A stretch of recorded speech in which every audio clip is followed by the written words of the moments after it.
Welcome. Bonjour. So my name is Lionel Moron. So I will present this introduction to AAA. I think I will have to do it in English or French if you prefer. It's up to you. Okay. So I've prepared. Sorry. So I've prepared this presentation with some help from Alan, who's present, and from other people also from the AAA community. So the aim of this presentation will be to give you a general overview of the AAA architecture and the AAA protocol, so including the principles. So we will start with the presentation of the AAA model. After, we have two key parts on the AAA protocols, so radius and diameter. And because we have two AAA protocols within IETF, we will do some comparison to be able to understand what should be the AAA protocol to adopt when you have some requirements regarding AAA. So, what is AAA? So AAA is not the American Accordionist Association, neither the American Automobile Association. So I thought a long time ago that it was the All Addicts Anonymous, but I'm not sure anymore. At least my co-chair is part of this association. Yeah, basically I forgot to say that I'm working group co-chair of the DIME working group within IETF, so standardizing the diameter protocol. And I am also part of the 3GPP organization, that is standardization body for 3G, 4G mobile networks, maybe for 5G. So this is not AAA. AAA, about the model, it's something quite simple. The principle is that you would like to access to a network resource, and you would like to control the access to this resource. So you have the user with his terminal, an access controller, and the access controller will be co-located with what we call a AAA client. So we will explain what it is. But this AAA client will be responsible to request to query a AAA server that will authenticate the user. And based on the authentication, he will be able to say OK or not OK to access to this network resources. So what we call AAA here, it's everything here between the AAA client, the server, and if the server doesn't have the information regarding this user, he may request another server to be able to receive this information. So what we will explain during all the presentation is how the radius and diameter and so on will fit on this architecture. And the first thing to explain is what is AAA. So the first A of AAA is for authentication. So basically, authentication is to be able to control the user identity. So the user who wants to access the network, he will provide an identity, and he will provide some credential to be able to prove this identity. So this kind of credential could be typically passwords, token, or certificates, and so on. And the goal of this procedure is to be able to control the user identity. And based on this authentication, you may provide also the authorization, saying that if you are so knowing your user identity, you will be able to be authorized to access the resources. So authorization is just the fact to be able to authorize someone to access the network. So usually it is linked to the authentication, but it's not deemed required. And to be able to do that, you will need, so to authorize the user, you will check a profile, and based on this profile, you will send back information in the access network to be able to configure the access network according to the user access rights. This kind of information will be like IP address, how to configure IP address filtering, or to encrypt the signaling in the access network, for instance.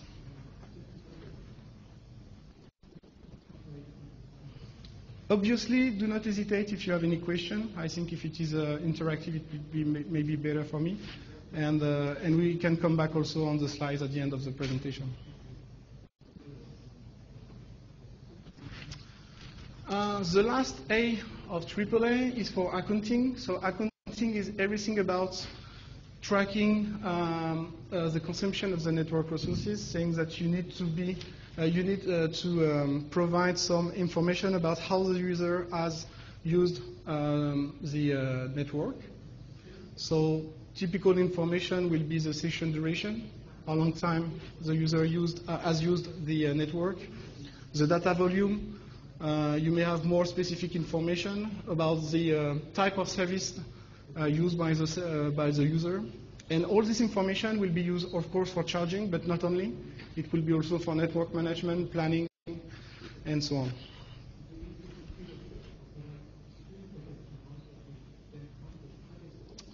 So what we call a AAA protocol within IETF and also outside, it's an IP protocol used to transport AAA-related information. So this is protocol used between a AAA client, so the client collocated to the access controller, and a AAA server that is a centralized server that will authenticate and authorize the user. So it is related to everything in the back-end infrastructure. So when we say AAA or AAA protocol, it's not related to what it is used in the access network. For instance, Wi-Fi mechanism or PPP are not part of what we call a AAA protocol.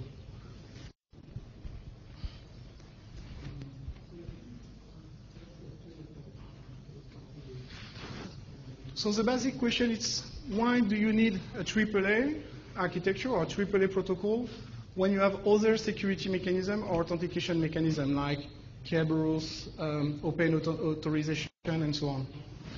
The key point is that AAA is based on the fact that you need to do something to be able to access the network. So everything before having, for instance, an IP address is related to AAA. So to be able to get an IP address, you will perform some procedure in the access network to request the IP address, for instance, and the AAA infrastructure will be used to authenticate and authorize the user. Other mechanisms are either you are already in the network, so you can trust the user, or you are already at the IP level, so you may apply other authentication mechanism, for instance, and you don't need necessarily AAA for that. So the key question when you have AAA is that you need to answer to this question is that should this person be let in the network, and if it is, what should they be allowed to do? And obviously, as I said, usually the user doesn't have a direct access to the IP connectivity, so you need something to be able to access this IP connectivity, IPv4 or IPv6. And in that case, he will use, for instance, access technology and access protocol to be able to access. So you will have, in that case, PPP, Wi-Fi, EAP mechanism for authentication, and so on.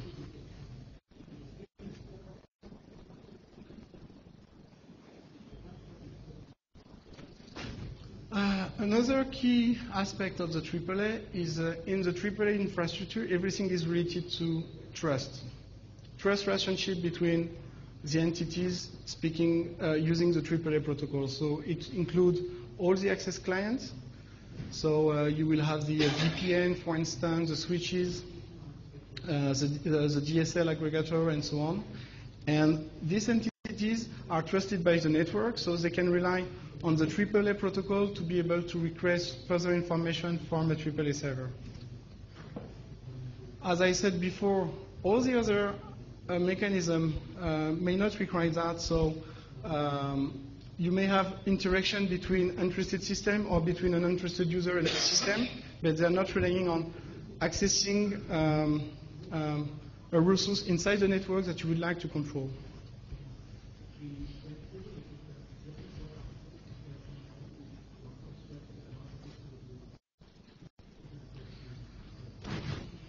So with AAA, you have everything in the front end of the network, and everything is the back end of the network. So it is more about outside and inside.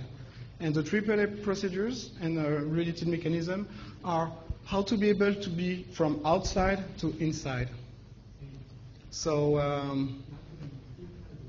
you have the, sorry, I can't see.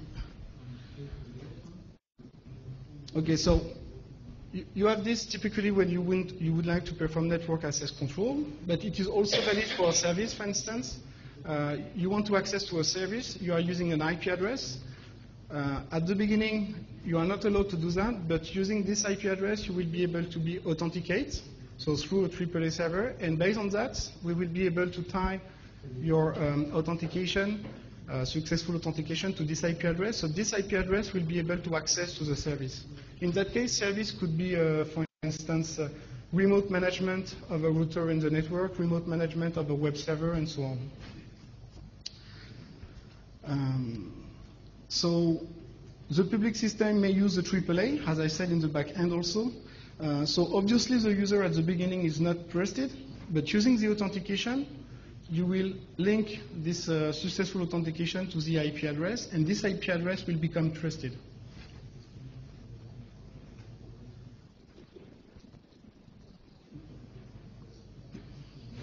So, as I said in the introduction, within AAA, within IETF, we have two AAA protocols, two main AAA protocols.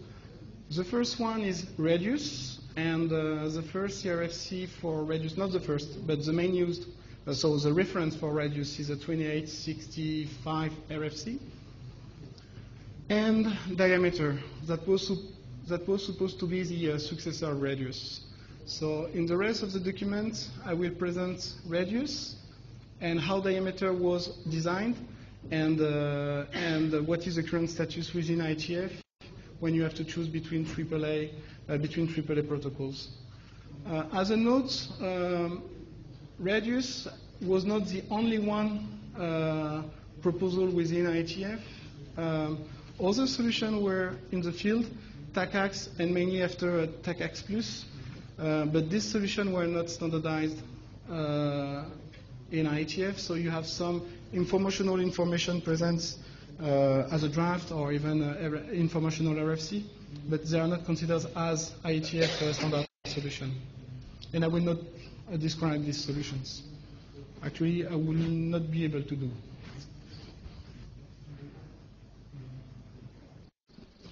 So now we are in the AAA protocol area. So we have Radius and Diameter.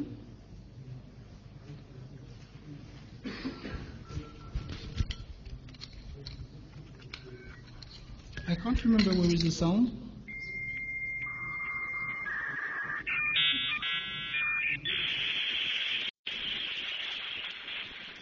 Can you hear it?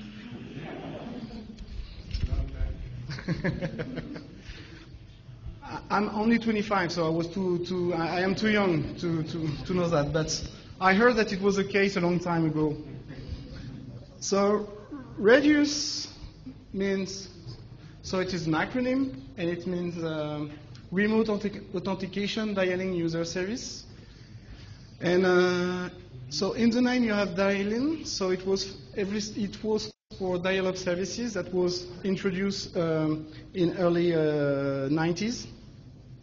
And the goal was to be able to access to some resources. So at that time it was for, if I remember, it was a research network.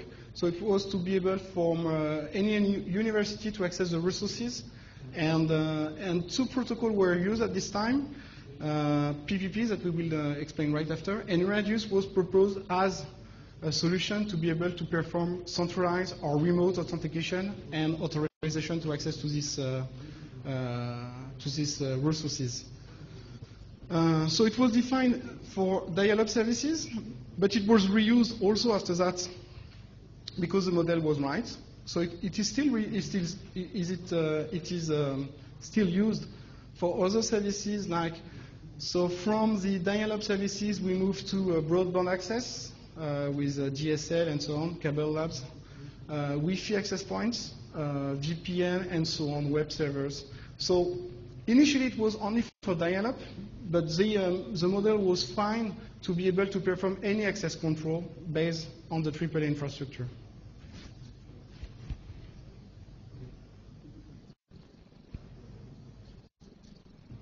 So when you read the RFC defining PPP or radius, you have a strong link between those protocols. So PPP is defined in the RFC 1661, and it's a protocol used to be able to encapsulate IP packets over a normal phone line, so a copper line.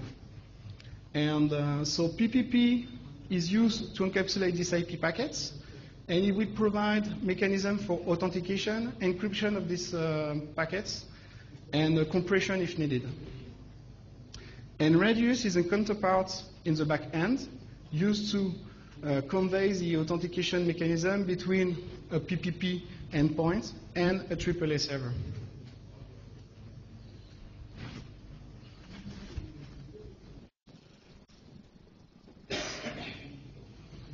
So about the authentication protocol, so you are using AAA mostly because you need to be authenticated. So the authentication mechanism used in radius are the authentication mechanism defined for PPP, because actually you are retrieving information received from the PPP frames, and you move this information, you send this information directly to the AAA server, and the AAA server will use this information to be able to authenticate the user. So basically at the beginning you had two protocols, one called PAP, it's a password authentication protocol, and it is the easiest authentication mechanism. You are just providing your login, so Lionel at orange.com, for instance, and along you will pass the password. Another one is a CHAP, is a challenge and check authentication protocol, and this one it's to avoid to send in a clear text your password in the access network. So you're not sending your password directly. You receive a random value from the network. The user will use this random value to compute a result using an algorithm. So at the beginning it was an algorithm called MD5. He will use this random value with the password to generate a result or a response. And it's this response that will be sent to the access server. And the access server will be able to do the same. He will know the random value. He will know the password because the passwords are shared between the user and the AAA server. And doing the same computation, he will be able to check the response provided by the user and the response found by the AAA server. PPP was extended to be able to support more advanced authentication mechanism.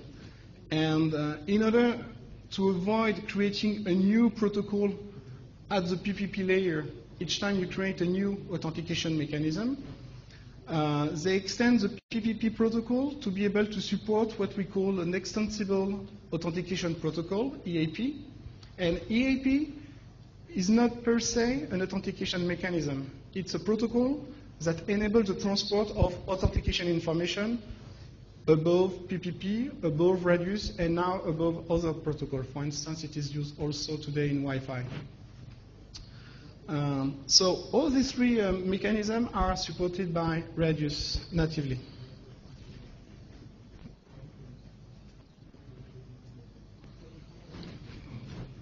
So radius was designed to be simple and efficient.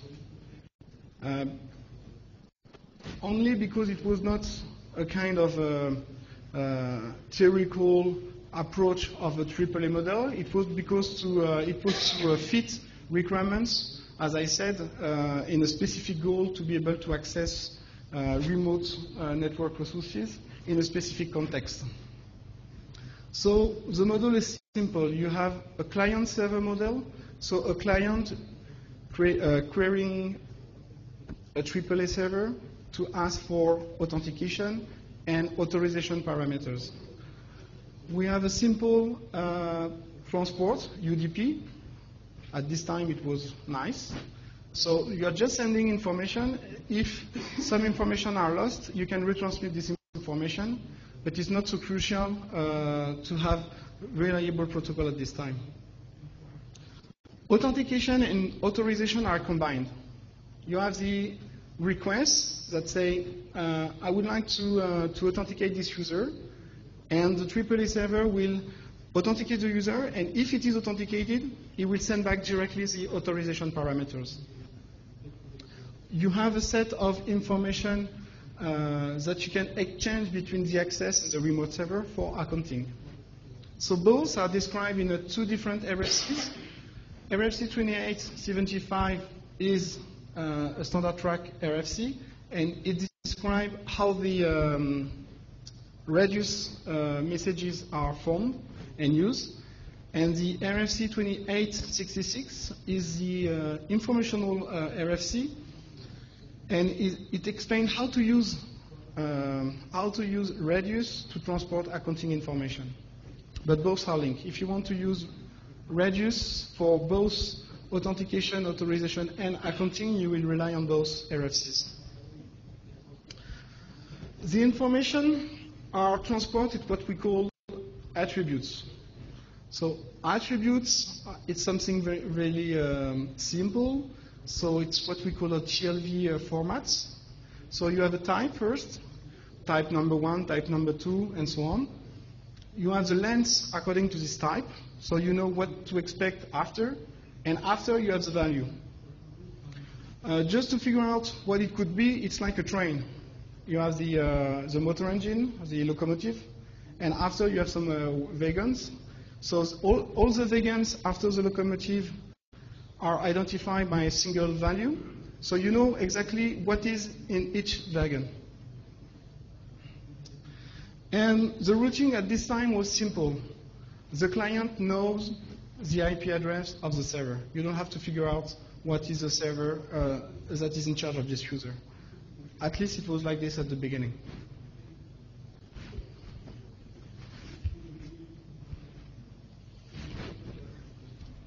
About the security, because everything is supposed to be under control, the AAA client and the AAA server, what you have is simply a secret shared between the client and the server. And this secret is used to authenticate its radius messages. So as soon as you send a request or you send an answer, you will compute a kind of a cryptographic hash value. So using, again, MD5. And this value put in the request or in the answer will enable the receiver to authenticate this request and to ensure that this request is coming from a valid AAA client. And this shared secret is also used to encrypt the password of the user. So when the user, even using the PAP, so what I said is that using the login password mechanism, the simply one, the PAP protocol, the password is sent in clear text in the access network. So the access network can be secured by other mechanisms, but anyway, the password is in a clear text. But this information is encrypted using the shared secrets to be able to send this information to the AAA server. So the password is never sent in clear inside the network. So it's a kind to be able to secure the user passwords.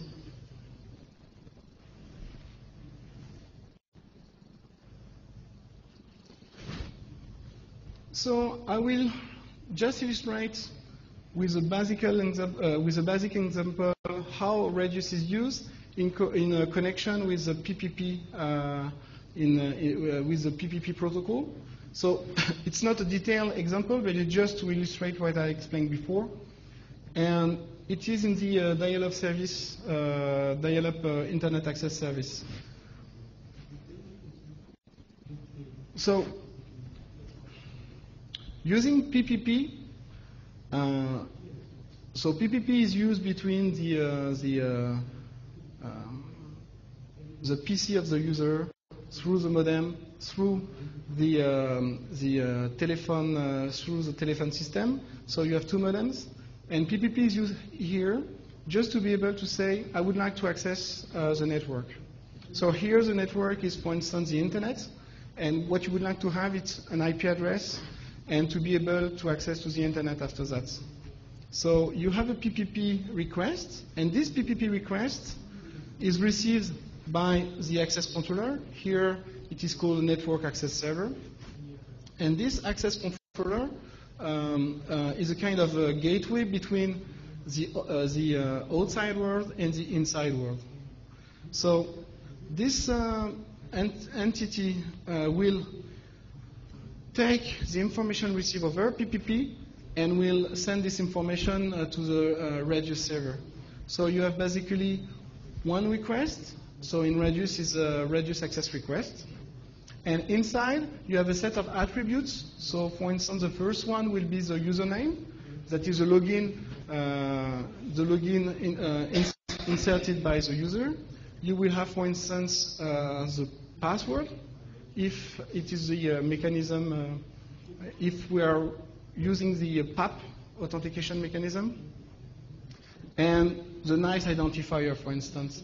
It's an identifier, so it's an identifier of the entity requesting this information. So in that case, the server will know that it's coming from a valid access server, and it will be able also to figure out what to do exactly with this request. So here it's with the PAP protocol, as I said. So you are sending directly the password with the login.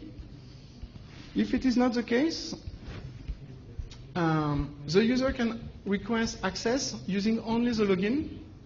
And in that case, so the user identity, in that case, you will send this information to the AAA server, so there is no password.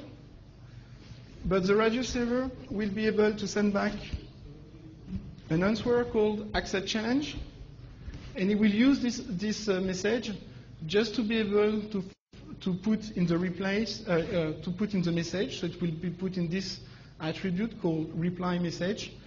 It will put the random value, and this random value will be sent back to the user. So the user will use this random value to calculate a response.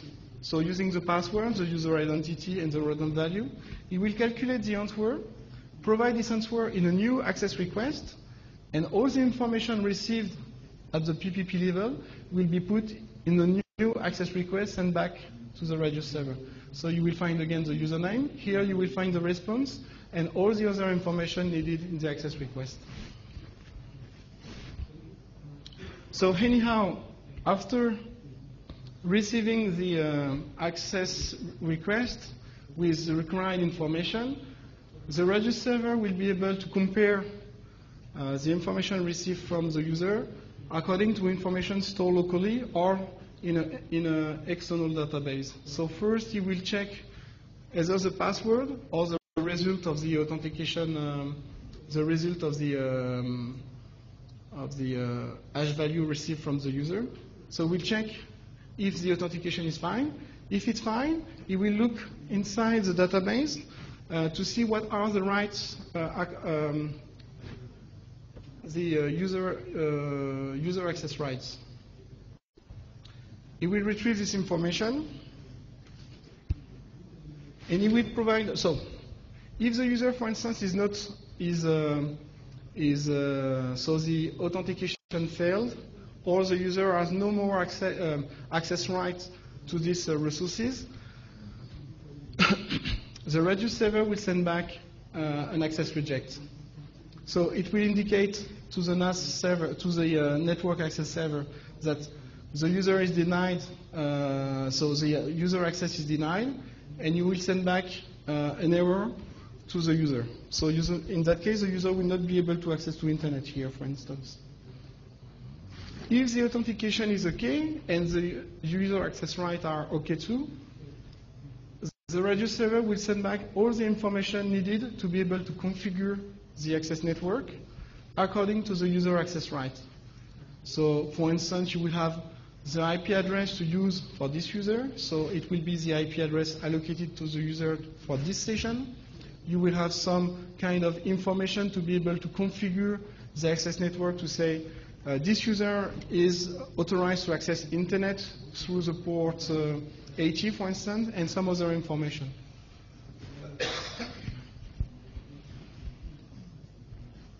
So using this information, the network access server here is able to configure the access. So in that case, the IP connection will be provided to the user through the PPP protocol. So from an end-to-end point of view, the PC has an IP level and will use this IP layer above the PPP frame to be able to access the internet. So as soon as this connection is up, now we have the PPP connection is up. The network access server, so the access controller, will send an indication to the AAA server to say, from now, the user is able to access internet using his IP address. So we will send an accounting request, and inside this message, you have a specific specific attribute called accounting status type, and inside, you will use the value start just to indicate to the server that now the user has access to the network. In that case, for instance, the AAA server will be able to keep a record on when the user session starts. And in the response, it is just an acknowledgement. There is nothing more. So you have just a response. It's just a kind of hack from the server. And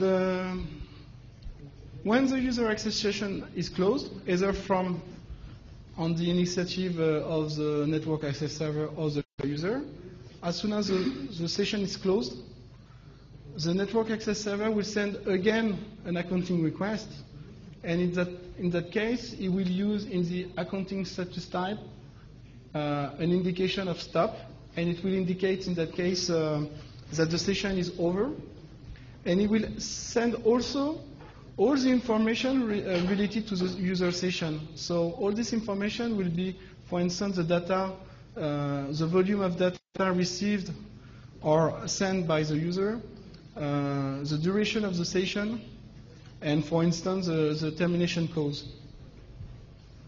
And using this information, at the end of the session, the AAA server will be able to generate a ticket, for instance, that will be used afterward for billing and so on.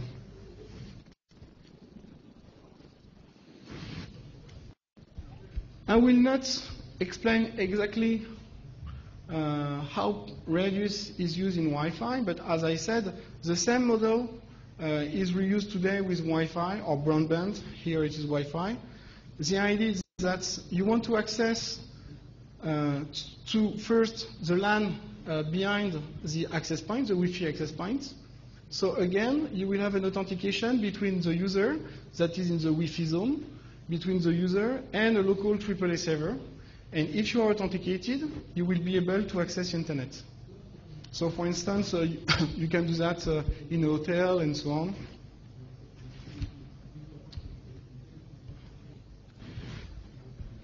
The other thing that is more interesting when you have, for instance, the Wi-Fi, it's usually the authentication is local.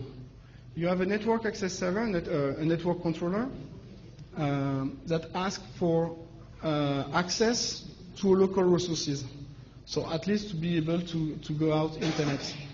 But for instance, with the Wi-Fi, you can be whatever in an airport and so on, and you would like to have access to this Wi-Fi hotspot, but you are not a customer of this Wi-Fi hotspot. For instance, here in England, you have the BT Wi-Fi services that allow BT users to access Wi-Fi hotspot in England.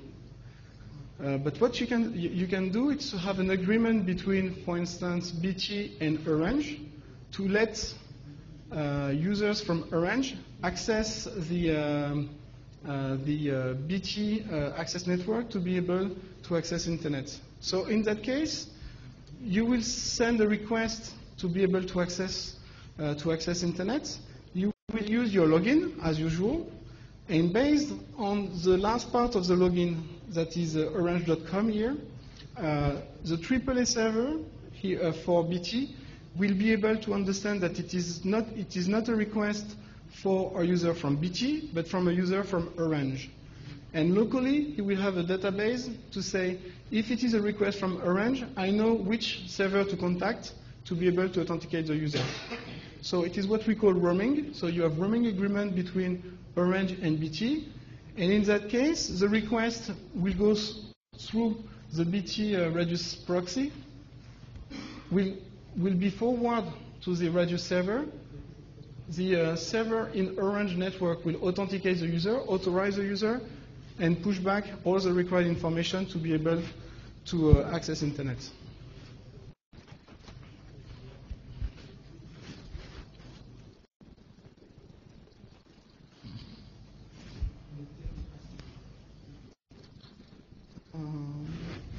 One key aspect of Radius that explains its success was the fact that it was a protocol extensible in two ways.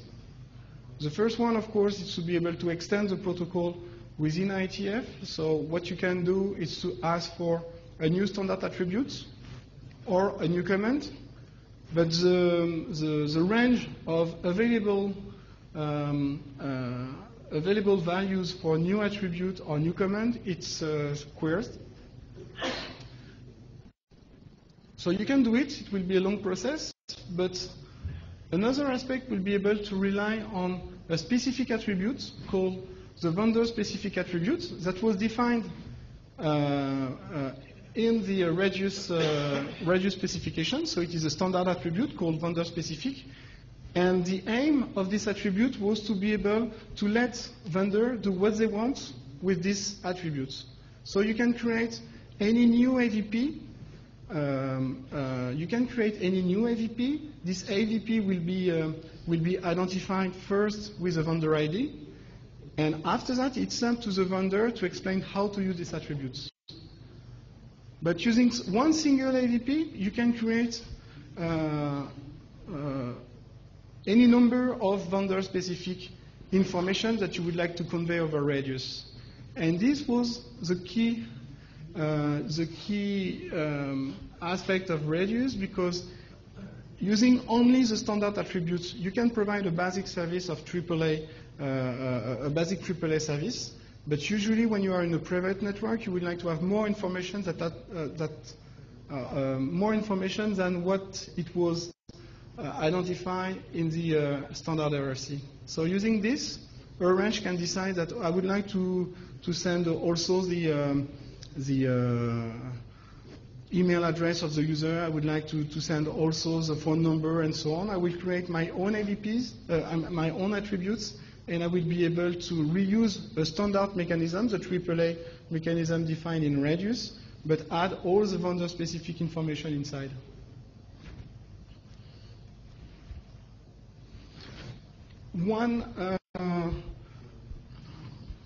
In the base protocol, it is just said that if you don't understand an attribute received in a request, you just ignore it. You don't send back an error saying, I'm not understanding this attribute, you just ignore it. So the meaning is that we will explain that after, but it's when you add new information in an access request, for instance, you need to ensure that the receiver will understand what you have put in the request. If it is not the case, you will not have an indication that this information was not taken into account by the AAA server when sending back the answer. This is something that will be modified using the diameter protocol. Question. Yeah. We just ignore unrecognized attributes. That means you can't specify restrictions in vendor-specific attributes. No.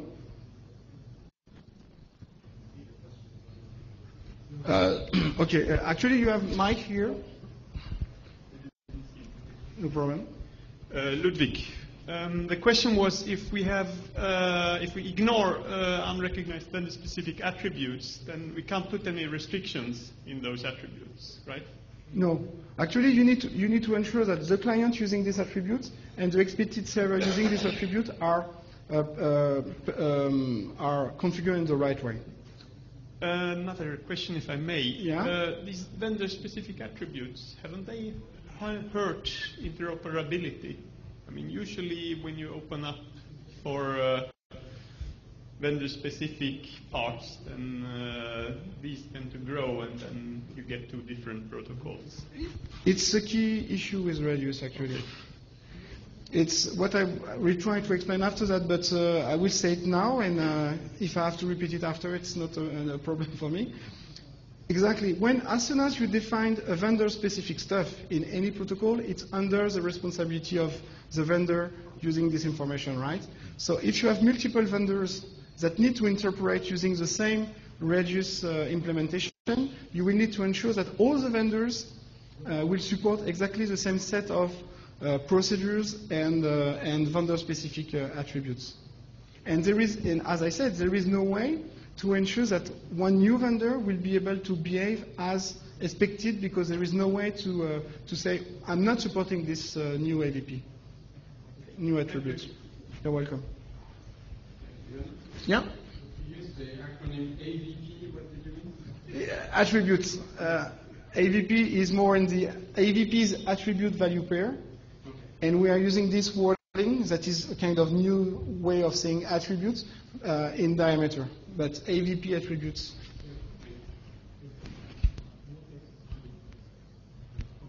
But usually for Radius it is attributes. Okay. So we have seen at least one drawback of Radius, but the fact is that initially defined to be used in dial-up services, now, today, Radius is used in a lot of different environments to provide a AAA functionalities. So, as I said, in Wi-Fi, hotspot, and so on, you can use Radius. VPN access are often based on Radius infrastructure too. Enterprise, either for Wi-Fi, even for local access, wired access, you are relying on Radius. Or if you want to access remotely to resources inside an enterprise, you will use Radius. Broadband, for management also, if you want to access remotely to a server or web server, whatever, you will have a Radius infrastructure open.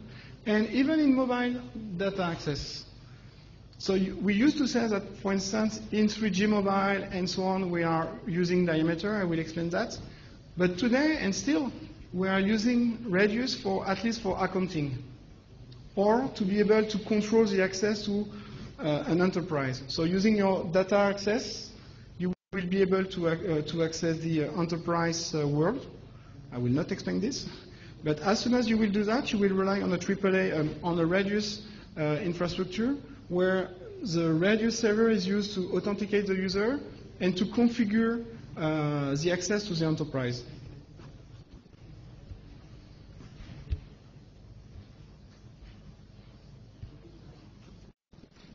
So now, after Radius, we have the diameter. So before that, we need to go back in the past or to the future, I don't know. I will explain that right after, but Radius, the second version of the Radius protocol was published in 2000. So the first one was published in 97, but the real one was, the stable one was published in 2000. And as I said, it was a simple solution for simple requirements. Provide authentication, authorization, and accounting using an UDP protocol. We can say that like that. But as soon as it was standardized, it was also acknowledged that this solution will have some limitation regarding what we could expect as new AAA services. So, for instance, in 2000, a lot of discussion was around mobile IP, how to be able to provide IP mobility management, mobility management in IP network. Everything regarding roaming, because as I said at this time, roaming was possible using radius, but you need to have locally stored all the possible IP address of the different remote radius servers that you would like to interact with. So something more dynamic was required.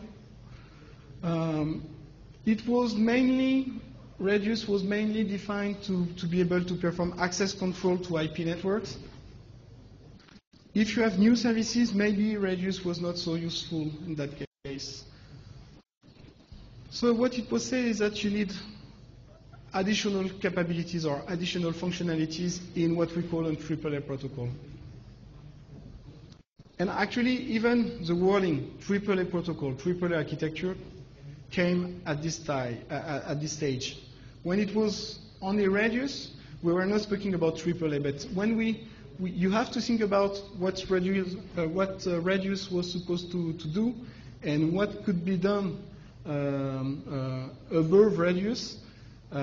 We have defined the model, or I was not part of this, but some people defined the complete model for AAA and what a AAA protocol should do.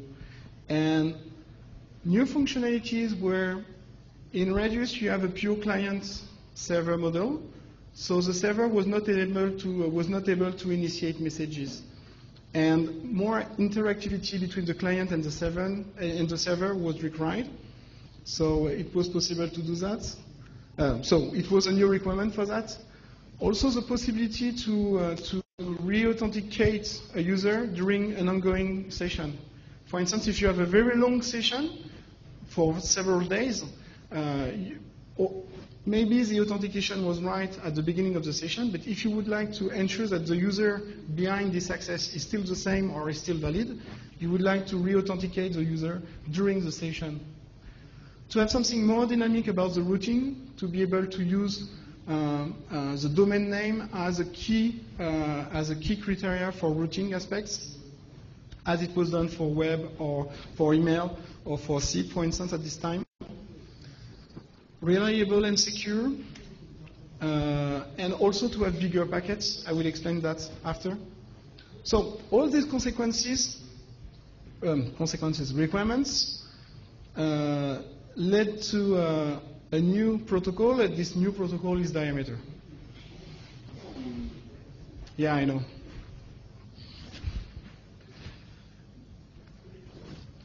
So from the beginning, diameter was designed to be the successor of radius. It was the goal. So the name, because diameter in maths, twice the radius. Okay, it's not mine. And so it's not an acronym, it's a name, so only the D is an uppercase. So never use diameter with uppercase, but just with the D. And it is a common error that you will find in a lot of specifications.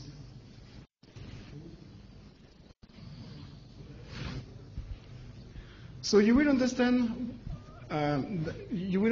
diameter if you compare with what we had with radius. So it was designed as at least at the beginning, as an enhanced version of radius. So and it should not be a super protocol with everything inside. You need to have something flexible enough to be able to design the use of your new protocol diameter for a specific purpose. So it was meant as a general framework for any AAA application.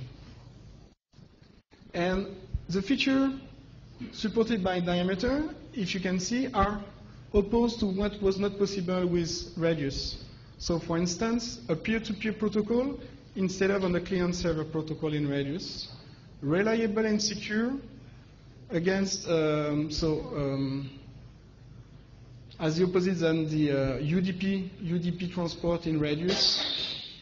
failover mechanism to be able to have something, to be able to detect as soon as possible that there is something wrong in the server. That was not possible to do also with Radius. To clarify the notion of agents, I will explain that. As I said, server-initiated message, capability negotiation, I will explain, and dynamic peer discovery, I will explain also. So all these features was supported and designed based on what was not possible to do in Radius at this time.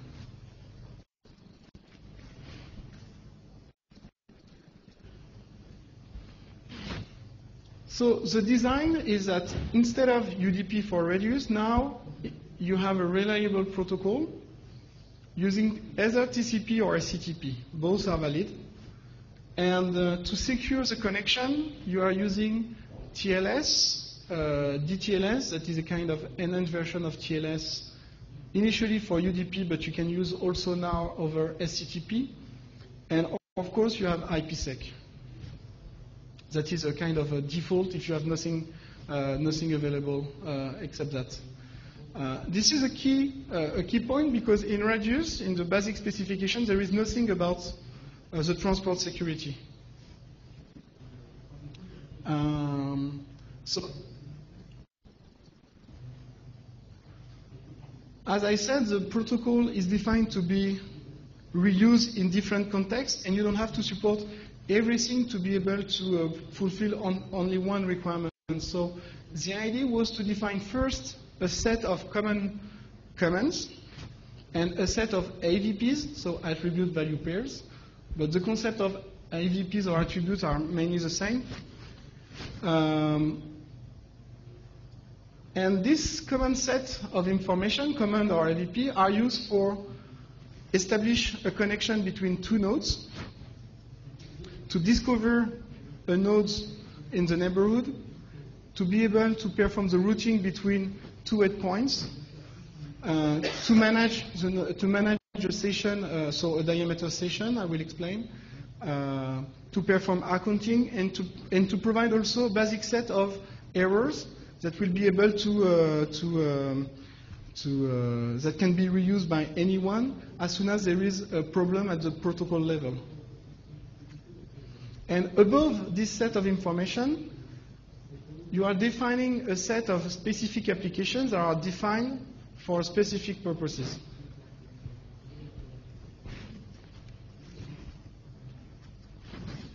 So what we call a diameter application is an extension of the base protocol. So as I said, in the base protocol, you have a set of commands that enable, for instance, to establish a connection between two peers. As soon as this connection is established, you use this connection to be able to send between the peers new messages that are related to a specific purpose. So for instance, you will create a specific application for authentication. And this one will be called diameter EAP because the protocol used in that case will be EAP. If you want to create a new application for another type of authentication, you can do that. If you want to create an application just to be able to handle user profile information, you can do that. And you can also define new specific errors that will be specific to a given application. So for instance, you will be able to say this user is not authorized to access to a given service. And this error will be only relevant for this application. And each application is uniquely identified by an application ID. An application ID is a value assigned by IANA, and this information will be put in each command. So you will see that when I receive this request, it is for this application ID. So for instance, if it is a request regarding the base protocol, the application ID in the request will be 0. If it is for another application, here you have two examples. The EAP authentication, the EAP application will have the identifier 3 in each command. And for SIP, for instance, it will be the application 6. So any node receiving a request will be able to understand as soon as receiving the command that this command is for this application, and it will know what to do with this information. Either is not able to answer and to do anything with this request, and it will send back directly an error using the error defined in the base protocol, or it will be able to forward this request, for instance, to another node that will be able to handle the functionality required by this application. And a key aspect here is that all the diameter peers support the base protocol. So any diameter peer is able to use the base protocol commands to be able to route a request, to establish a connection, to discover a peer, and so on. So you don't have to figure out how to set up a connection between diameter peers, because as soon as a node is diameter enabled, it will be able to provide the functionality supported by the base protocol. And after that, you will dedicate your node according to the set of applications that you would like to support. If you want a node that supports only the EAP authentication, so it will be used only for EAP authentication, you will configure in the node only the commands and the AVPs related to this application. You may have 1,000 applications defined for diameter. Only this one will be relevant in this node, and you will configure this node only with this set of information. That was not possible with Radius. As I said, with Radius, only one function was there. So you need to support everything. If you want to remove some information or to add information, you need to configure both client and server with the same set of information.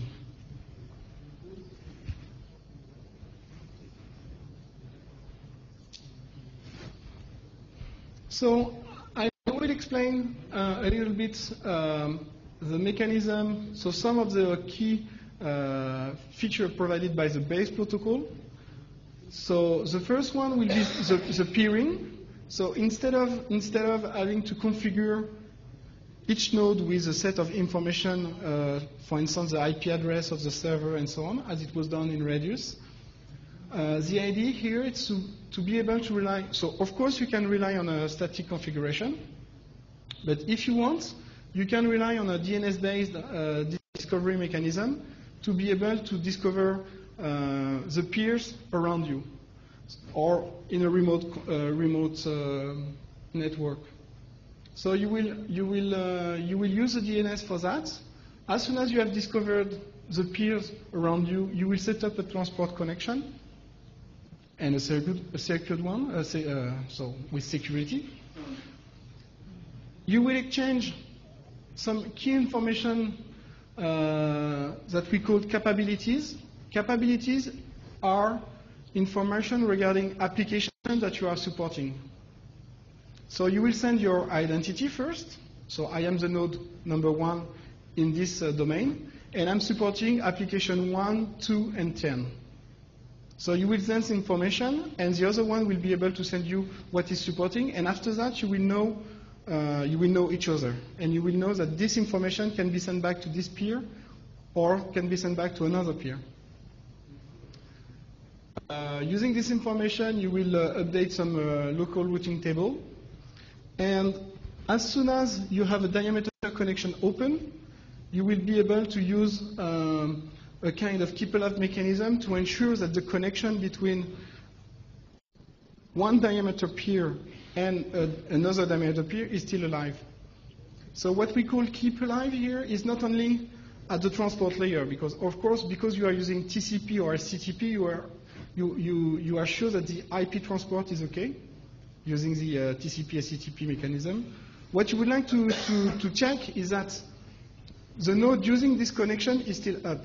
So because you may have the IP connection up, but the diameter function down in the node using this IP connection.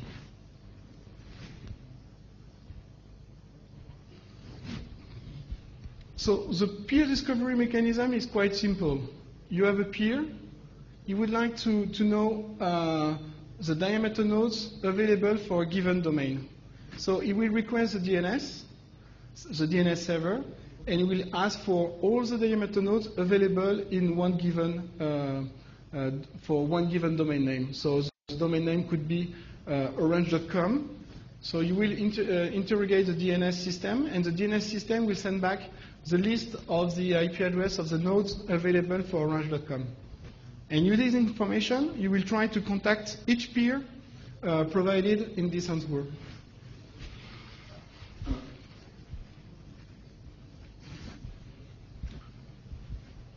So the peer here has received the information, for instance, from the DNS. As I said, it could be also statically configured for sure. And using this information, he will try to open a connection with the peer 2. So the first thing he will do is to establish a TCP or a CTP connection. And for that, he will use also the TLS or DTLS or IPsec connection to be able to have a mutual authentication between both peers. So when the TCP, for instance, connection is up, the first thing that you will do is what we call the capability exchange. So one of the nodes, peer 1 or peer 2, will initiate a request called capability exchange request. And inside this message, he will put his identity and all the supported application ID. So we say, obviously, I'm supporting the base protocol, but you don't have to say that. But you will say, I'm supporting the application for EAP, or I'm supporting the application for SIP. The peer 2 will receive this one, and if at least one application ID, so if peer 1 and 2 has at least one application ID in common, he will send back an answer and to say, okay, I'm supporting your application and I'm supporting also all this application. If there is no application in common, he will say, okay, no thank you, and you can close the connection. We will not be able to talk together. But if there is at least one, he will send back the answer. And in the answer, he will provide also all the application supported by this node. Using this information, both peers will be able to update their local database, so the routing tables. And the connection is open. The diameter connection is set open. After this, if there is no message and you want to keep alive this diameter connection, you can use messages like called the device watchdog request and answer. And it's kind of ping at the diameter level. It's a kind of peer at the diameter level, just to ensure that the other one is up. If there is no answer, you close the connection and you will start from the beginning. And if you don't want to maintain anymore the connection, you close the connection. So you have a disconnection message that can be initiated by one or the other, and you have a clean disconnection. So all this stuff here were not available in Radius. So using TCP, you are sure to have a reliable IP connection. And using capability exchange, you will be able to discover what the other one is supporting. And using the other one, you are able to maintain a connection alive between two peers.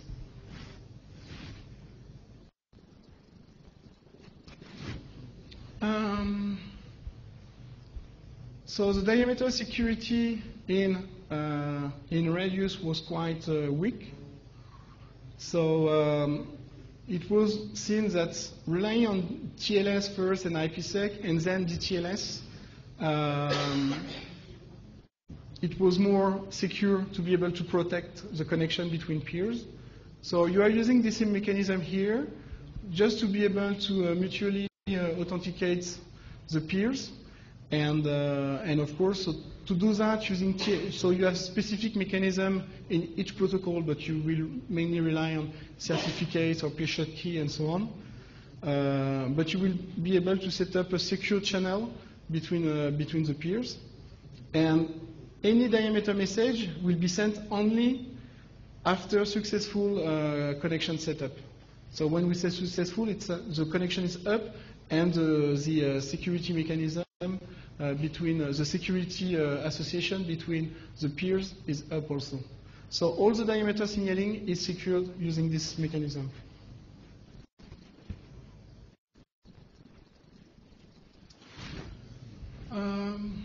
Another key point, and we have a lot of discussion regarding this, one other advantage of the base protocol in comparison to Radius is the introduction of the notion of agents.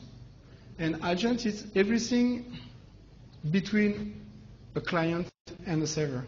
So of course you may have a direct connection between two peers, and usually you will have one client starting the session and one server responding to this request from the server. But you may have multiple agents in the past, and you may have different type of agents. So the first one will be the relay agent. So this one supports only the base protocol, and is in the past only to provide routing capabilities as provided by the base protocol. So it will be able to receive any request and to forward any request to anyone known locally in the routing database. So the routing will rely on realm and so on, but it will do nothing at the application level. The proxy was introduced also in Radius, but here you have more information about how a proxy should behave. So actually it's kind of relay function, so it will provide all the routing, the basic routing mechanism, but it may also provide more, and especially will be able to modify any messages. It will be able to enforce local policies and so on. You have another type of agent that is a kind of not a kind, but it's a redirect agent. So this one is like the relay, but instead of staying in the path of the signaling, you will contact this agent. You will say, okay, if you want to contact this server, you need to take this path. It will send back this information, and with this information, the client will be able to contact the other peer. So the redirect agent will not stay in the path. And another specific one will be the translation agent that can be used to be able to translate diameter messages into other type of protocol, like a translation between radius and diameter, but you may have also translation between diameter and map, a mobile specific protocol. So you may have this also on the path of the diameter signaling.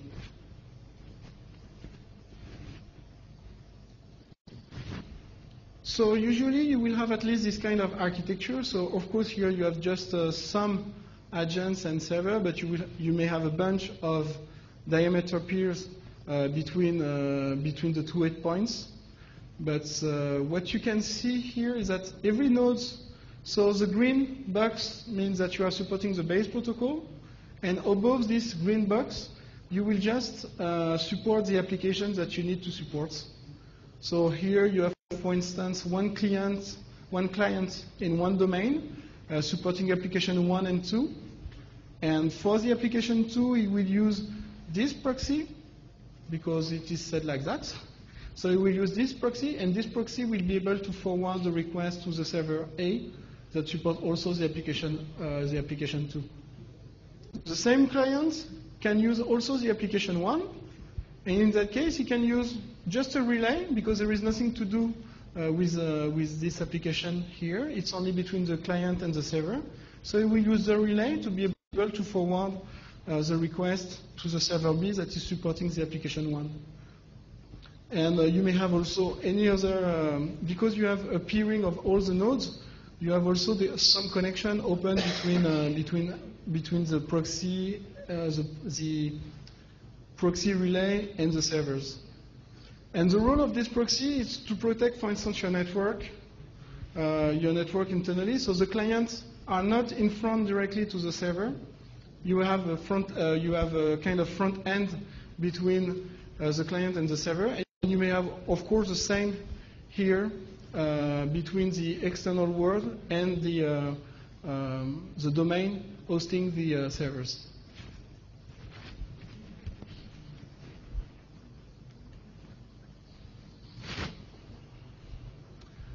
So in diameter, all the routing is based on realm.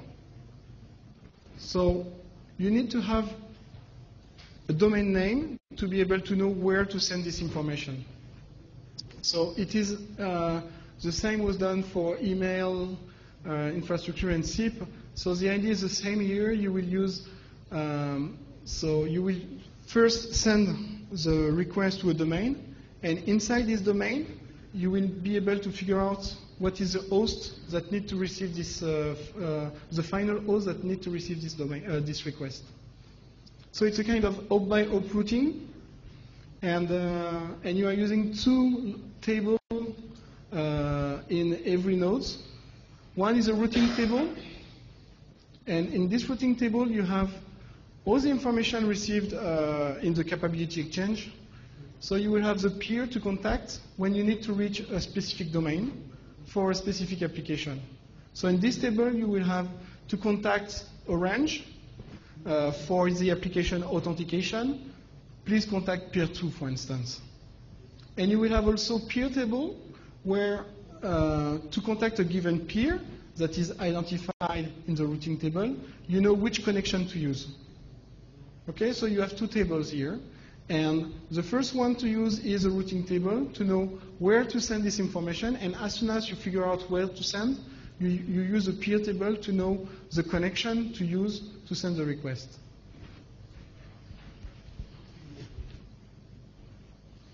So obviously, in the base protocol, so it is said that everything is based on the realm, but it is not said exactly how to retrieve this information. So when you perform access control, because you have the notion of logging, and the login is a username at domain name, you can use this domain name as key information for your routing. But it's up to any application to say how to retrieve this information. Because the type user at domain name is not available in all the cases. So, for instance, in the mobile case, you don't have this. So you need to find a way to derive from something else a domain name.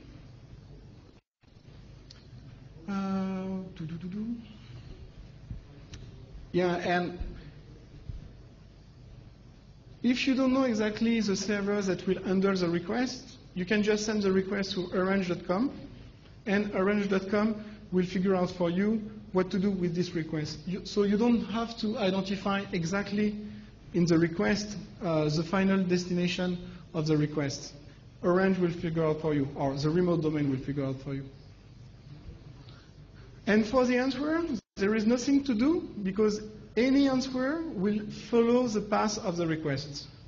So there is several mechanisms. I think there is no need to go deep in the detail here, but the thing that you don't have to figure out where to send back the answer. The answer will use the path of the request. So if you are going from peer 1 to peer 2 through the agent number 1, the answer will follow the same path in the reverse way.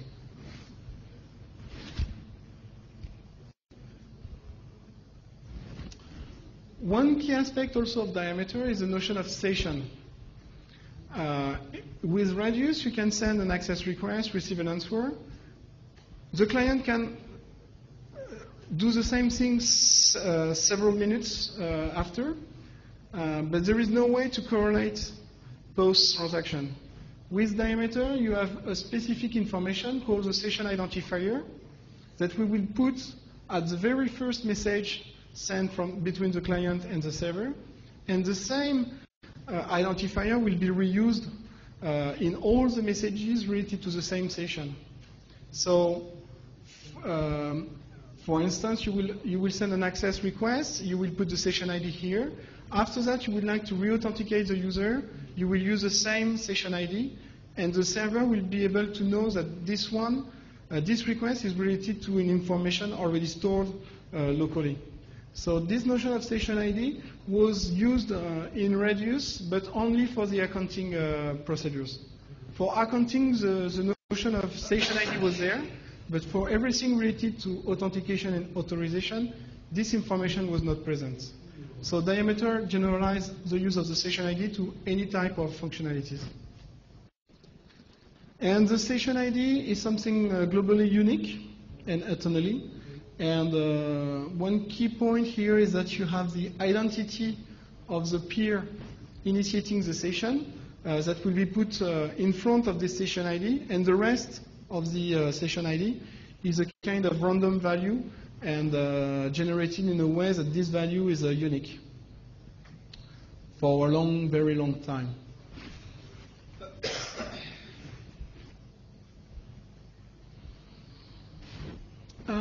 So we had a discussion about standard and vendor-specific stuff in Radius. So the key thing is that with Diameter, so as I said, any application is an extension of the base protocol, and you can even extend an existing application with new stuff. So you will create new application, command, AVPs, or even error codes. The thing is that in Diameter, you can create standard extension. So it means that you will create this extension within IETF, or you can create your private extension in a vendor-specific way. But, for instance, not for instance, but because you have a clear guideline on how to be assigned with a specific value in Diameter, and specifically for application ID, for instance, everything will be allocated by IANA. So if you want an application ID, you will need to request this value to IANA, and this information will be present in every command. So this value will be unique, so any node receiving an application ID will be able to understand if this is an application ID that it knows or an application ID that it doesn't know. First, you have the same kind of principle for commands. So the same, you will have standard commands or vendor-specific commands, but all of them are registered by IANA. So you know what to expect to receive and what you will not be able to support. And using the capability exchange, you will be able to say, I'm supporting the standard application 1, 2, 3, but I'm supporting also the vendor-specific application from Ericsson, Orange, or 3GPP. 3GPP is standardization bodies, and this standardization body can be one specific vendor. So you will be able to advertise this information as soon as you will create a Diameter connection between the peers. So from the beginning, two peers will be able to know if they are able to discuss with the other one. For instance, if the peer 2 is only supporting vendor-specific applications and the peer 1 is only supporting the standard application, they will stop the connection because there is no way to discuss together. And the other thing also is that in the base protocol, we have a specific set of errors to send back to a client or to a peer when something is not correct in the request. So for instance, you don't know the application ID, you send back an information to say, I'm not supporting this application ID. You are not supporting this specific AVP, you can send back an error. You cannot understand a specific value for this AVP, you can send back an error. And because it is defined in the base protocol, any node in the network will be able to understand this error and will be able to behave according to the base protocol. And this is a key point for Diameter, because you can try, and at least you will receive back a notification that there is something wrong at the protocol level or at the application level.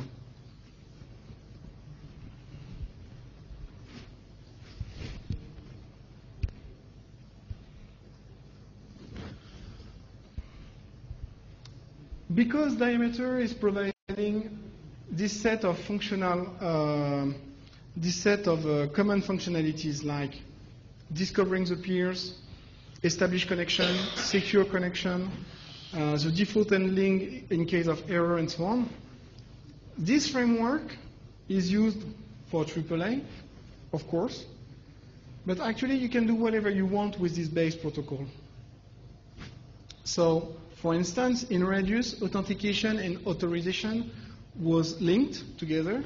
you can create one specific application for authentication and one specific application for authorization, and use both applications at the same time above the inside the same peer.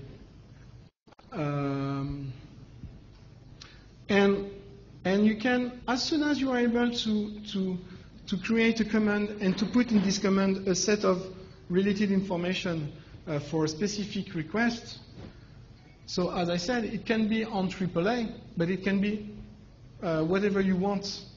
And the only thing that you will do, you will reuse your AAA infrastructure, your diameter infrastructure, just to be able to convey commands that are not even related to AAA. And this key functionality is provided by the base protocol. Was the reason of the adoption of diameter. So first, within IETF, for instance, we have already 14 specific applications defined for diameter. Okay, not bad. But we have more than 100 vendor-specific applications already declared by IANA and in use in the network today. So most of these vendor-specific applications are not defined by a single vendor like Ericsson, Alcatel-Lucent, or whatever. They are often they are defined by standardization bodies, like 3GPP or WiMAX. And it's a way for standardization bodies to define the specific use of AAA inside their specification. But instead of relying on IETF to do the work, they will do their work internally. And as soon as the work is completed, they will just request for a specific application ID from IANA. So it will be a vendor-specific stuff defined by 3GPP. So within 3GPP, it's a standard application. From the IETF point of view, it would be a vendor-specific. But it doesn't mean that this application is somewhere or so on. It's something standardized also. And for instance, using this practice, today diameter is the main protocol at the control plane in a 4G network. It was already the case for voice over IP system defined by mobile networks called IMS, IP Multimedia Services. But today it is even more. You have more than 30 applications used for mobility management, QoS management, charging, and you have even now an application defined for the transport of SMS. So SMS is not so AAA, but because in some networks you have only diameter available and you can rely on diameter to be able to transport any command. So someone creates an application just to be able to transport SMS. And this is not for fun. It is something that will be used in US in a huge network like Verizon or AT&T. So it's not for fun. It's something that will be used. But it's just to explain that from a starting point, so starting point was radius and AAA requirements, because we have a mechanism generic enough and flexible enough to be extended as you want, you can create whatever you want as soon as you respect the philosophy of the base protocol defined in the specification.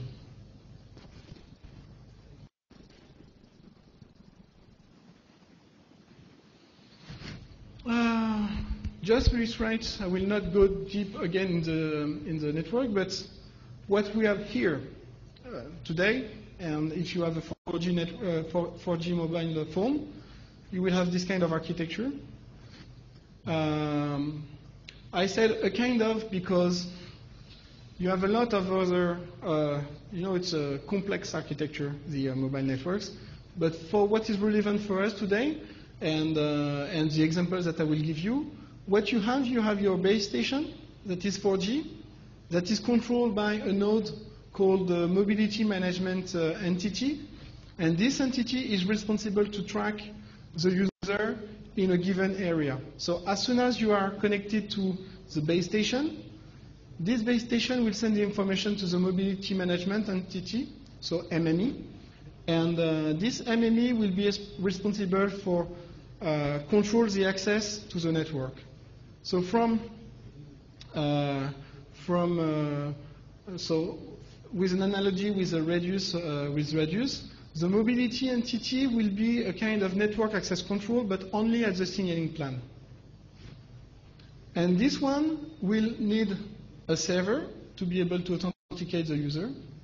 But because you are in a mobile network and because you have roaming, usually, so the home server can be, so the AAA server can be inside the same network, but it could be also in another network. For instance, for me, I will be here, I will be connected to the EE network, everything everywhere. And we have an agreement with Orange.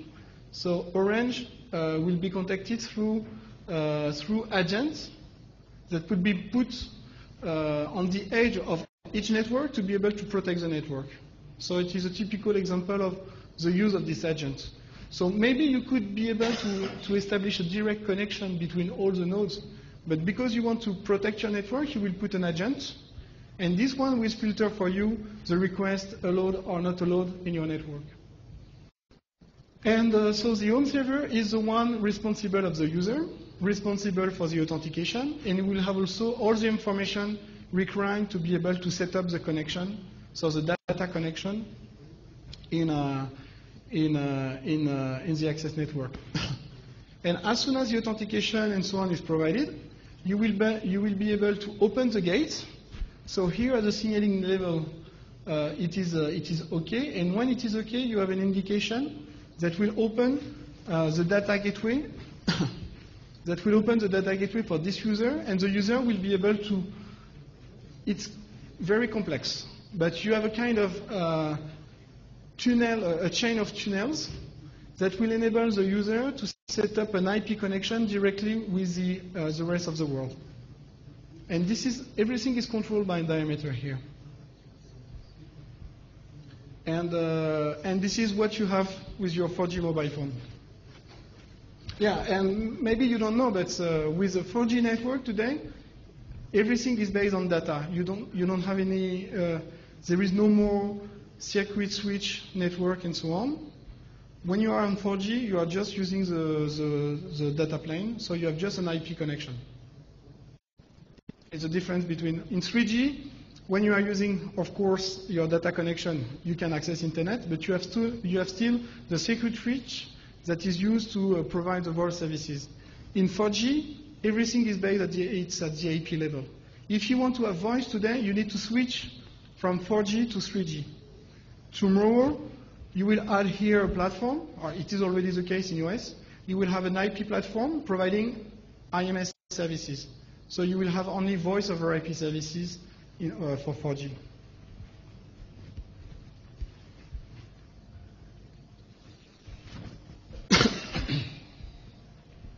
So one application was defined just to be able to provide this kind of access control.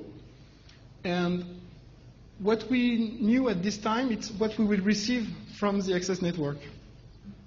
And after, we have decided to create an application based on what we would like to say to do in the access network. So you have the attach request.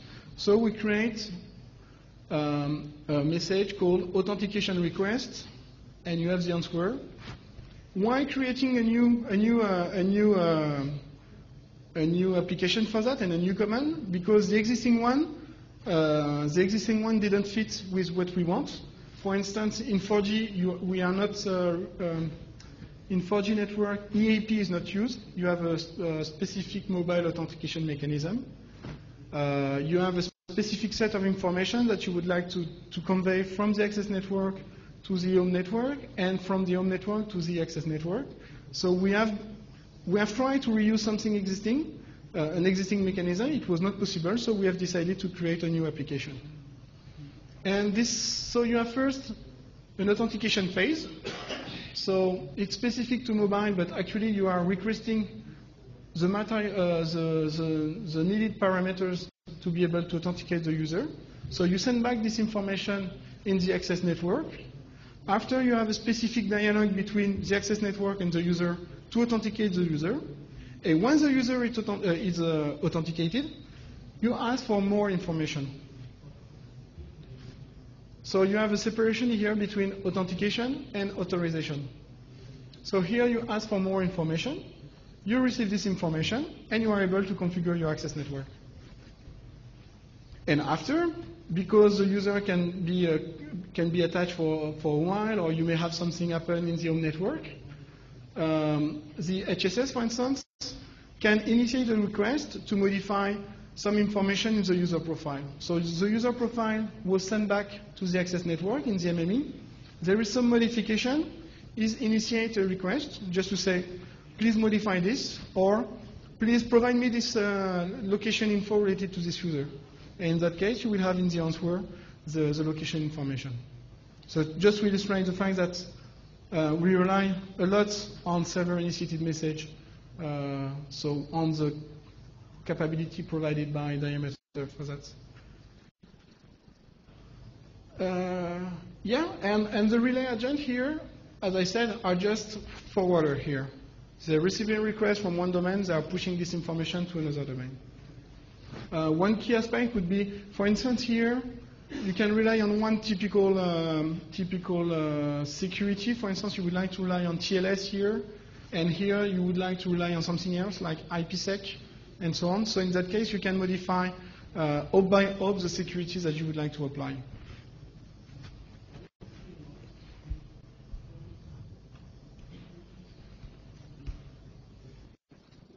So what time? I will need to speed up a little bit, I think. So what we have today. Today we have Diameter for sure. That was designed to obsolete Radius. But 12 years, 14 years after, Radius is still there, still alive, and even stronger. So what I explained before, it was what it was. But what we have today, you have some server-initiated messages that have been defined for Radius. So they are not standard mechanism, but you have. It is possible to create messages for that. So server-initiated messages. Radius was on UDP only, and now you have a way, at least a description on how Radius could be used over TCP, even over TLS, tomorrow over DTLS.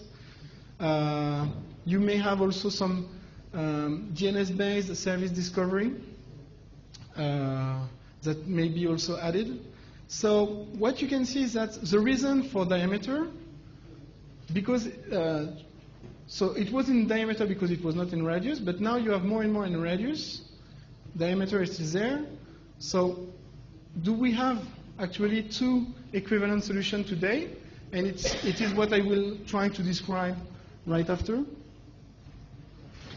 But to be able to understand, as I said, Radius was published, so the stable version was published in 2000. And 2000 was also the beginning of the work on Diameter. So the first version of Diameter came 3 years after. And in these 3 years, one key aspect was to be able to define the new requirements. But when you are defining new requirement for a new solution, it could be also new requirement for an existing solution. So some people try to do the same, but reusing Radius with the principle that Radius was already there. So we try to extend the existing architecture with a new functionality for new services. And between 2003 and today, actually, we have a new version of the specification of the Diameter-based protocol, but it was a kind of clarification of the first one. But during the same time, we had works in another working group called RedX, and the major one will be a new RFC, a new standard RFC, explaining how to extend Radius with a new set of new range of attributes, new data types, and so on. So today, where we are today, we have actually two protocols with the same kind of functionality, both providing AAA procedures.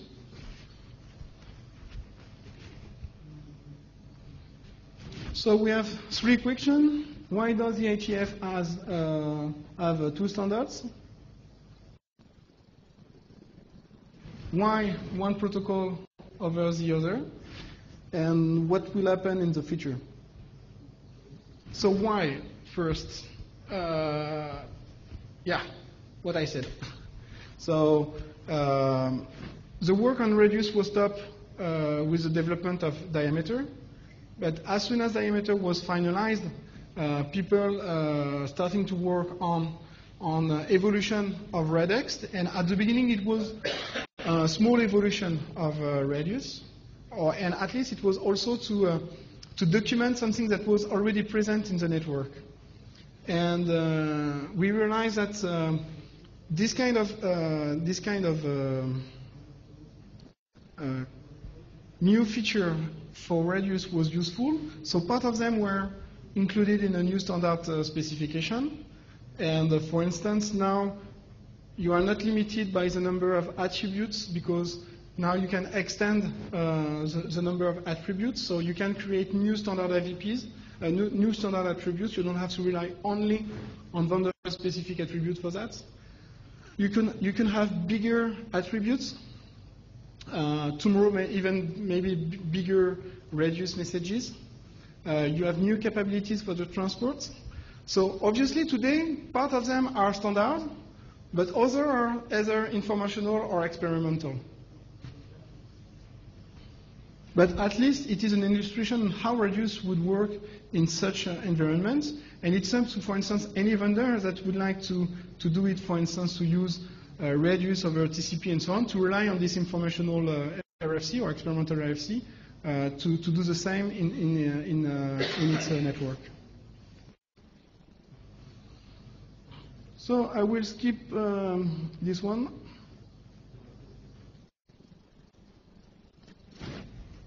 So, as we have seen, so either within IETF, and it is even more true outside, it's that Diameter was defined for AAA, but now AAA is only one application among others. So it is more a protocol used to be able to apply specific policies and to exchange complex policies between nodes. Radius is for AAA. There is no other application, but the use of the AAA model is extended a little bit just to be able to cover some new cases, like federated identity management, that as we have in a AppFab working group, it's an IETF working group, where Radius is used for that. We have also something used for the federated network access, like EduRAM. So providing also a new kind of architecture with a hierarchy of Radius server. And so it is the same use of Radius, but used in another context, not only access control, I would say. Or access control, but in another flavor. So we have this comparison table here with what we have with Diameter, but what we have with the Radius as per the initial version of the protocol, or stable version of the protocol, so RFC 2865, and what we could have today using the Radius extension. So the transport was UDP first for Radius, so it was defined on TCP and SCTP for Diameter, and now you have an experimental RFC that define how to use Radius over TCP. Same, IPsec was a kind of default, even if it was not in the base protocol, but you can use IPsec for whatever. But today you have some proposal to use Radius over TLS and even over DTLS. So mainly the same kind of functionality, peer-to-peer, client to server at the beginning, and now you have some messages that can be initiated by the server, especially to be able to modify an existing session. So this one is an informational RFC. So I will not maybe go through all the stuff. One key difference is about today, at least, only one application is supported by radius. You may have a lot defined for diameter. You still don't have capability negotiation with radius. Actually, you need to define each time you create an extension of radius using new attributes, how it is possible to support, if it is possible, to support radius client or radius server not supporting these attributes. And how to discover that server is supporting a new feature or a client.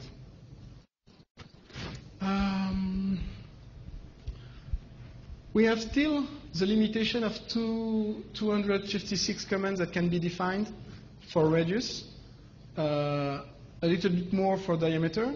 And this limit here is not so, what can I say? For radius, you need to create a command in radius, you need to create a message for the request and for the answer. Okay? In diameter, you have only one command value for the request and the answer. So using the same value.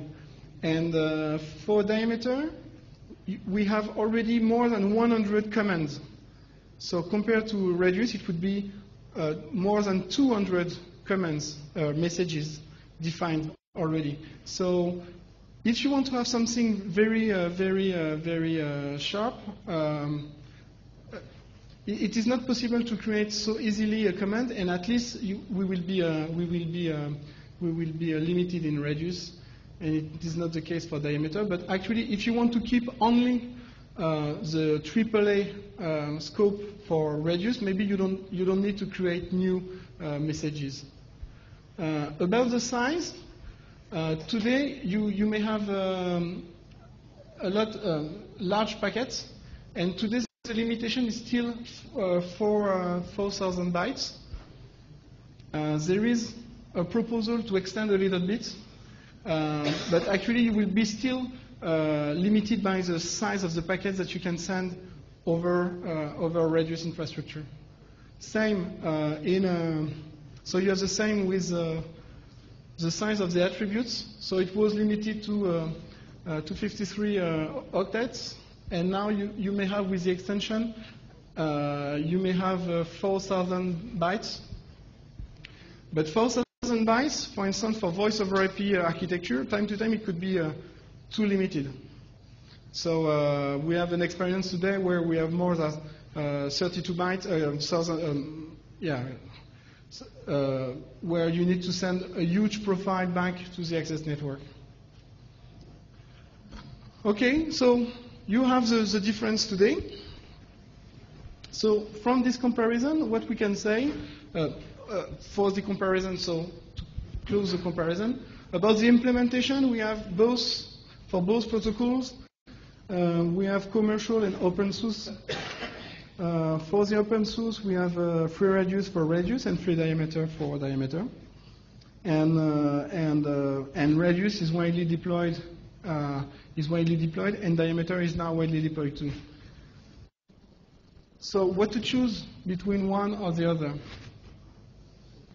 So usually, when you have the network, the choice will be often made for you. So for instance, in 3GPP or kind of telco networks, including WiMice and so on, they are relying on diameter, mostly. Radius can be used, but for few purposes, but all the control plane and so on is based on diameter. So as soon as you will need to create something new, we will reuse the diameter infrastructure, so we will create a new application. If you are considering radius, today, Wi-Fi access points, routers, switch, VPN gateways, and so on, already in the network or to be in the network are supporting only radius, mostly. There is some proposal to extend the support of diameter, for instance, in the Wi-Fi access point and so on. But what you have today as a commercial offer will be access points relying only on radius. So in the first case or the second case, you will have to rely on either radius or diameter. But there is no choice.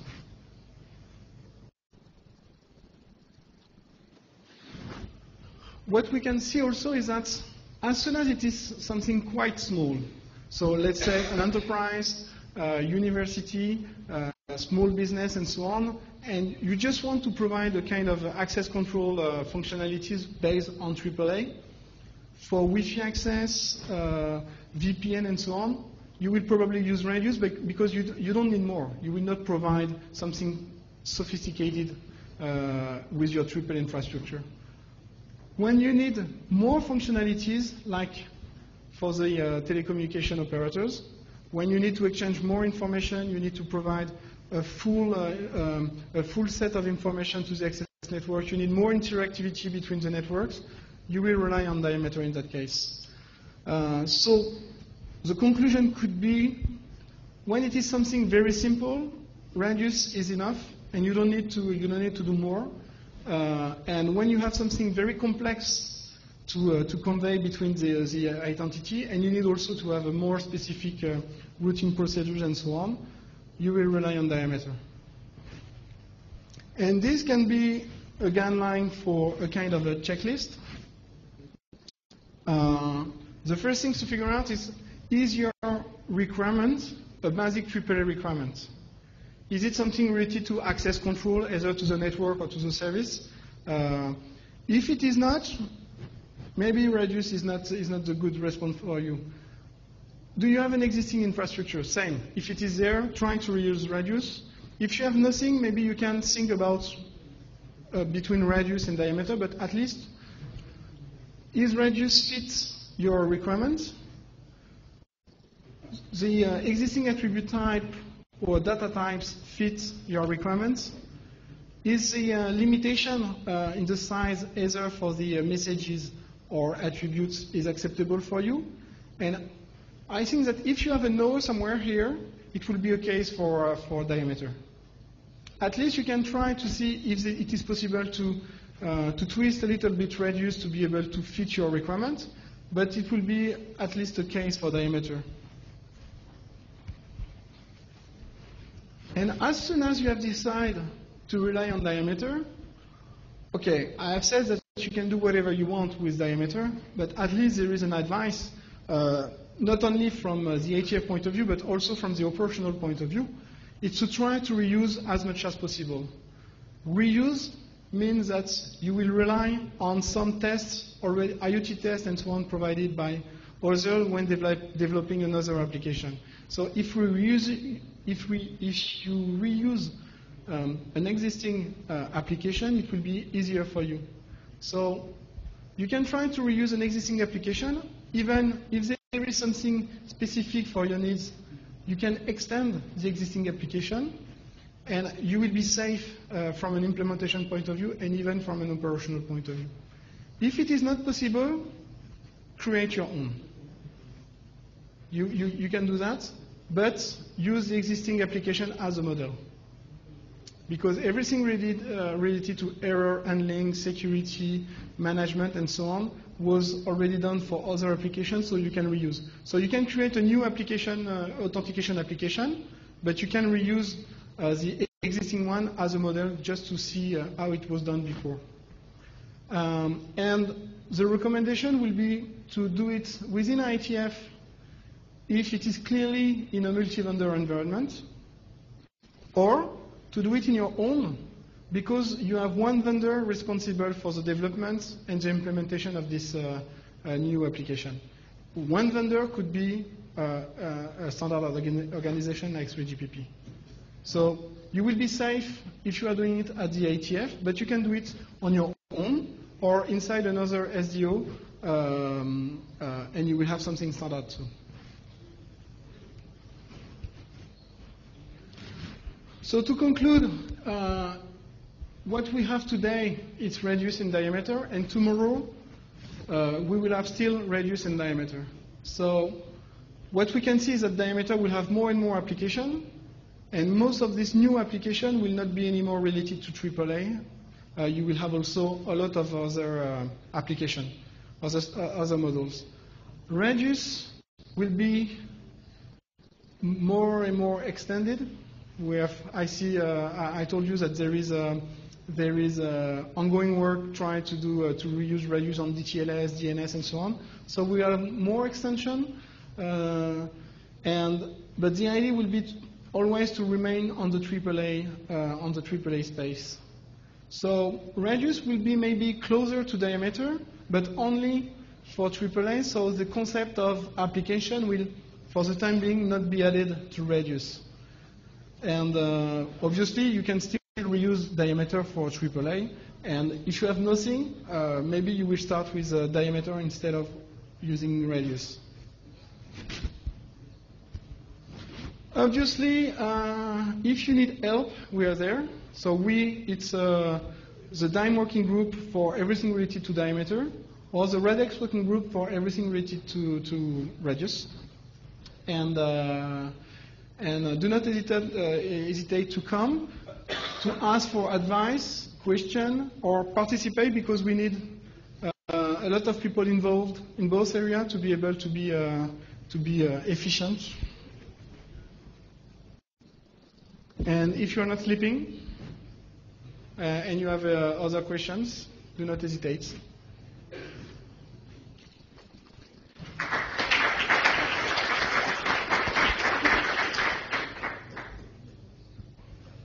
If you have questions, you can, but I will not answer any. So maybe use the mic for.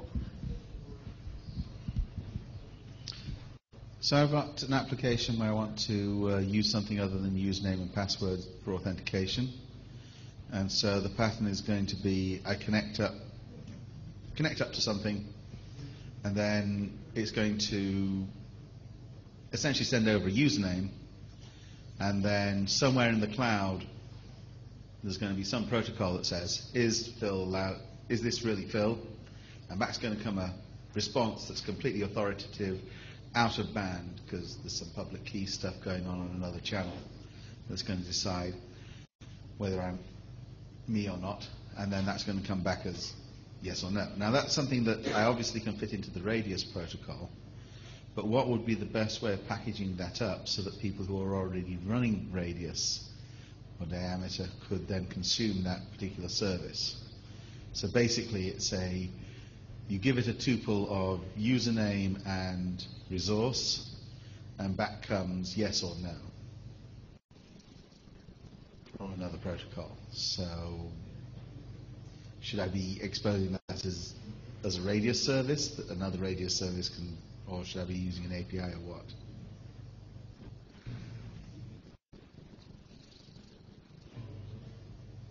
Yeah, you can use the mic. This is Alan. A lot of it depends on the exact details of it, of course, and the details all matter.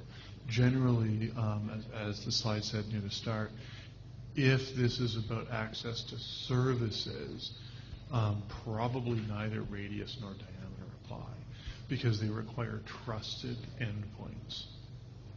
So radius and diameter are both about you have a trusted endpoint that is guarding your network from the evil, scary people and letting in only the known good people. And if you don't have that model, then neither of these would apply. That's what I'm trying to do. Is just instead of giving a username in band, trying to laptop that in band, something's going on that. Yeah, some of it depends on the transport protocols. 802.1x is all EAP over LAN. Then there's PPP, which I can either use EAP or PAP or CHAP. So what's the lower layer and what can it transport? The thing is that I think it was in a key part in the decision will be your AAA requirement. I think that the more precise will be the description of the requirement, and you will be able to know if radius is adapted for that, or you will need to rely on diameter or something else. But at least if it is above a AAA protocol, because, for instance, sending an information in the network, be it challenge, or reusing another type of information to be able to authenticate the user. For instance, in DSL network, usually there is no password and so on. They are just relying on the line identification, just to be able to ensure that the user is the good one. for instance. But they are still relying on the Radius infrastructure to be able to provide the light identification to the server and to authenticate the user. So usually the authentication requirements, for instance, are quite the same, but depending on exactly what you would like to have, the decision could be either reuse and reduce and it's okay, but the consequence could be also maybe diameter is more adapted because you need, I don't know, specific information to convey or bigger message to convey, what will be the profile information that you need to receive, this kind of stuff.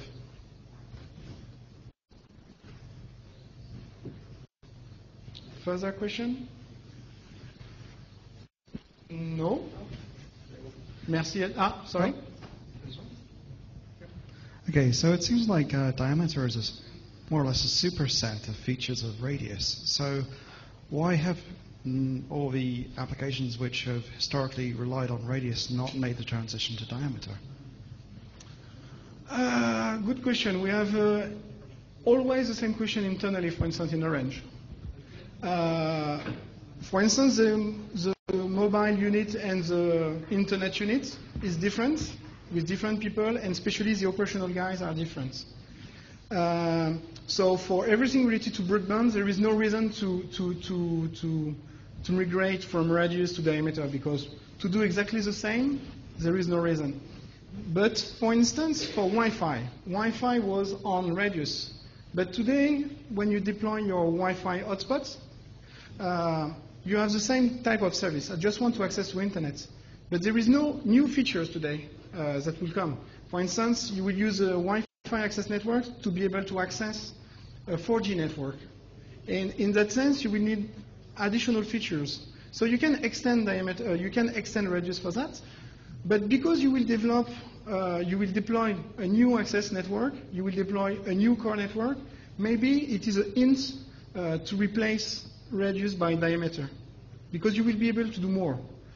But people in charge of this planification are still radius minded. So for them, it's more, and the equipment today, the access points and so on, are mainly based on radius today. You have very few proposals to rely on diameter. So I would say that today there is no, I remember in 2000, everything was related to the killer application and so on.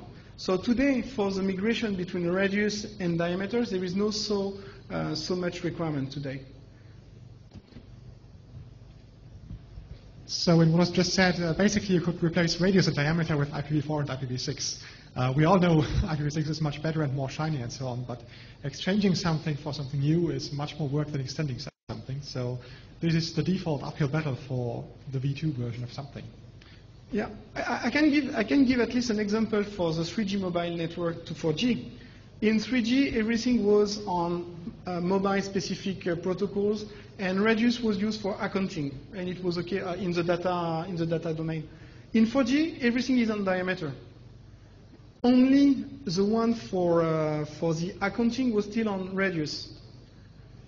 There is no reason to keep radius on one single entity and to have diameter. So it was decided to move from radius to diameter for no functional reason, just because to have something, to have a clean control plane. In that case, we can use agents in the middle to federate the traffic and so on. So it was an example. And I think that for today, it will be only this type of stuff, things that, because you have a lot of new features, or you are moving your whole architecture from radius to diameters, that you will have to change. But for the time being, it is, if you are happy with radius, stay with radius.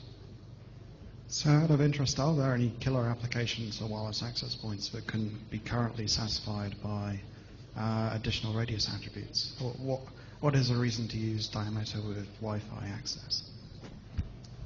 I mean, does it provide much better federated access? Today, just to keep on the example of interworking between Wi-Fi and 4G network, if it is only to be able to access internet using my mobile subscriber account, right?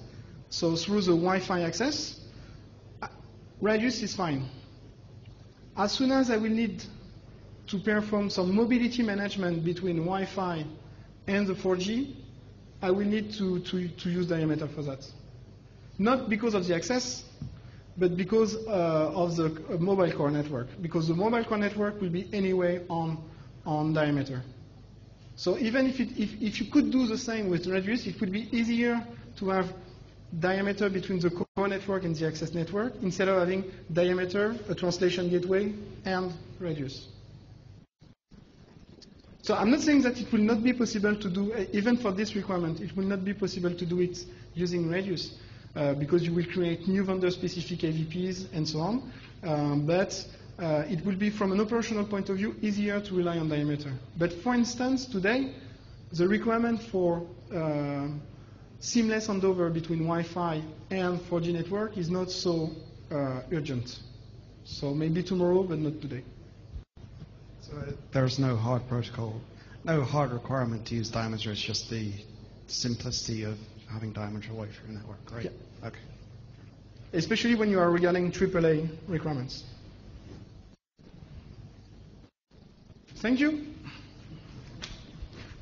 Enjoy the welcome reception.